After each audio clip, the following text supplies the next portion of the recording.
So those of you who follow me on TikTok probably already saw this little clip. Home improvement time.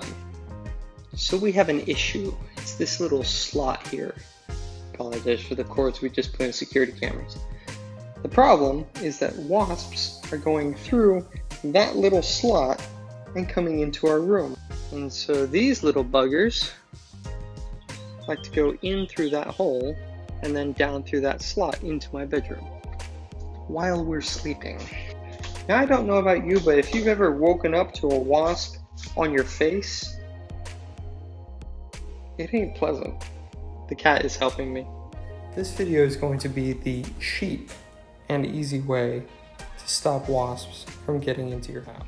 Now it's day 2 and we have finished taping it and we are waiting on paint. Once we have the paint, we're going to go ahead and fix that up and make it all look all pretty, do the magical part of it. The coolest part about how this process is done is it is a very non-invasive, very temporary thing. You can literally just take a razor blade and slide through that little slot in between the corner there and peel up both sides and take off the whole thing if you want to eventually put crown molding in. For example, here we have the crown molding, and that would be a very easy thing to do after having had done this, just by sliding a little box cutter through that little slit, pulling everything up, and then putting in real crown molding. Now, we have not done that yet, as you can see, but it is finally taped. Yay. So what are the materials really needed to do this? Because it seems like a good idea. It's actually really simple. Painter's tape, wide, flat, painter's tape.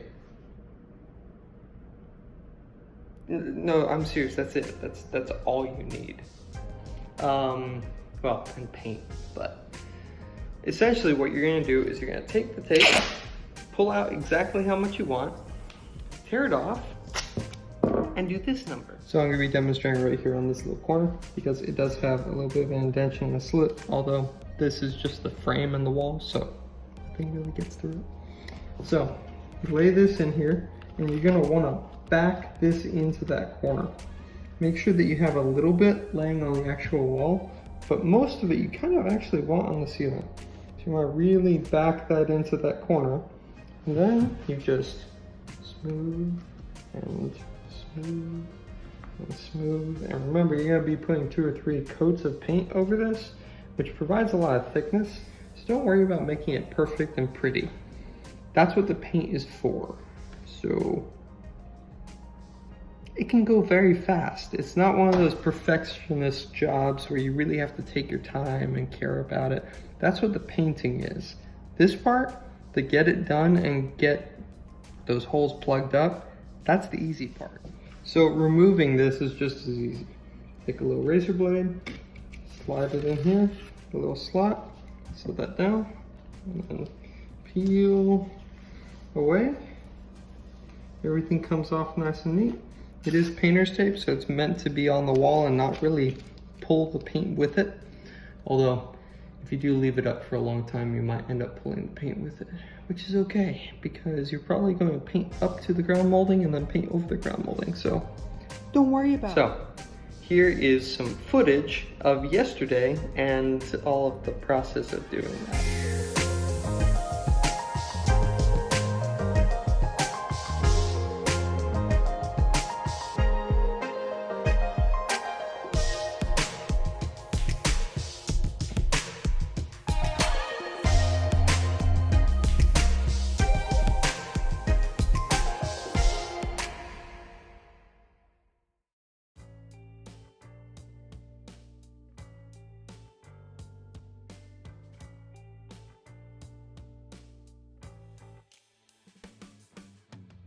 So if you guys noticed that short little moment in there where I kind of took a step back and was all freaked out, yeah, this is what happened.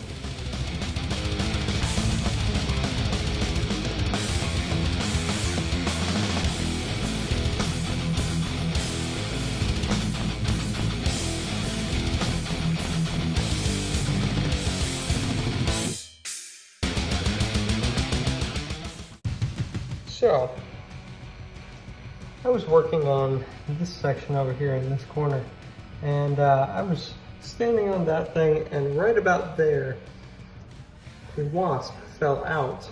And I guess the way that the wall was shaped, it fell out at an angle, and it landed on my foot. I'm wearing sandals. I screamed like a little girl. I'm almost done. Another thing this is very good for is spots like this, where there was a big hole in the wall, thanks to our previous renters. And you don't want to put in a drywall patch because it takes a long time and the wall probably just needs to come down and get replaced by new drywall anyways. But as a temporary solution, especially because you're not going to be touching it, you're not going to be pushing on it, it's way up in the ceiling almost. Doing the same method of taping over it and painting over it would give you a seamless look to the wall without actually having to do all the work of actually cutting everything out and patching it. So for those of you who are looking for something cheap and quick to fix something like that, it's a pretty good way of doing it. Something like this, on the other hand, that is a massive issue and is very close to the ground, this is the project room. This is unacceptable, and this just needs to come down. The whole wall needs to get replaced. I mean, there's constant little holes and cuts and breaks in this one. Not to mention the fact that all of this is actually just a drywall patch. This is all plaster. So you could literally, if you hit it hard enough with your knuckle, you could go square through this. So like I said before, I wouldn't suggest doing this on something lower where kids could be pressing on it or somebody might lean against the wall or something, because it's just tape. But if it's way up close to the ceiling or part of the ceiling and you just need a patch, a very short-lived patch because you're going to replace it, it's not a bad way to get it done. It's cheap, it doesn't take any time. To do the hole over here that's probably about 10 inches tall and maybe 3 inches wide, and that's a big hole. I don't know how the renters put that hole into it, but they did. Took 20-30 seconds, and if you had the paint ready, you could just roll straight over it right then, wait for it to dry, or roll a second coat over it and blend it into the wall, and that's it. So it is a very fast and easy way to fix things. It's not a very good way to fix them.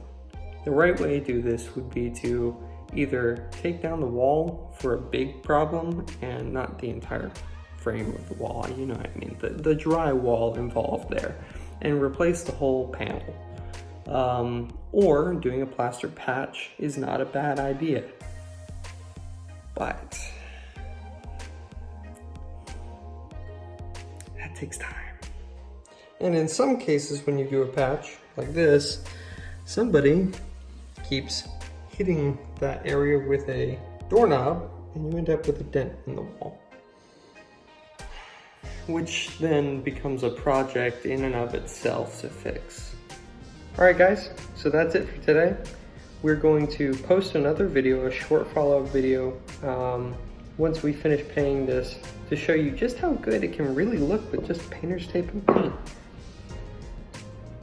Comment down below whether this worked for you. I'm curious. Remember to smash that like button, and I'm going to be linking this down in the description, even though they're really cheap, with an Amazon affiliate link. You guys get a discount, I make a little bit of money off of it. It helps us keep doing what we're doing. I'm going to be posting about 2 to 3 videos a week, and hope that I can keep this going. I'll also link down there the type of paint that we use, because it has really been good to us. It doesn't chip, it lasts a long time, it looks awesome. Yeah. If you guys have any questions, comment them down below, and I will do my best to respond. See you guys later.